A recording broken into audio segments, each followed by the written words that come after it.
that to really eat a really healthy cheese, like with probiotics, nut base, you're actually going to have to make them yourself, because there's very few, and in fact there's none that I've been able to find in the supermarkets and shops that are healthy.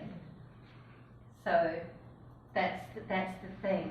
A lot of the cheeses that they're bringing out now, they want to kind of compete with the dairy cheeses, so they have to keep them cost effective, and so they put lots of coconut oil and tapioca flour and sometimes preservatives, and really that's not that healthy.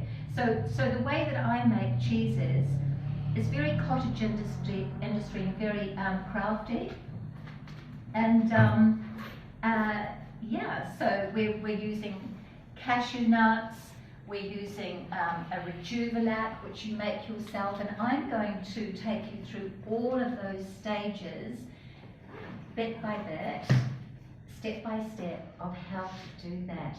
Now, it may look complicated because I've got all these gadgets here, and actually I have brought half of my kitchen sink with me, which I don't normally do because everything's set up. So in your kitchen, a little section of it is going to look a little bit like a laboratory, but you don't need a lot. There's just going to be about this much space. And on that, we're going to start with, at the very, very beginning, so I'm sure you all have a big glass jar at home, so you just go to a recycle shop. Down at the tip, they've got some fabulous glass jars down there, or in our, a little op shop up here. I get lots of, I bought this second hand there, proud of it. It's all recycled. And the gauze you're going to get from your local hardware store. They sell it by the roll. And the other thing you're going to need are rubber bands, okay? So you get your big glass jar and you put in what I've found to be the absolute best, because the other ones are dodgy.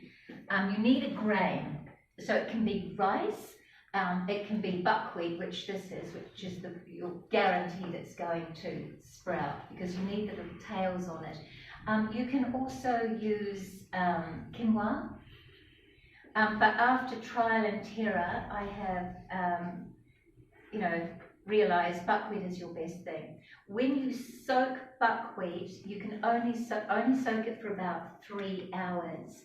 Otherwise, it will get soggy.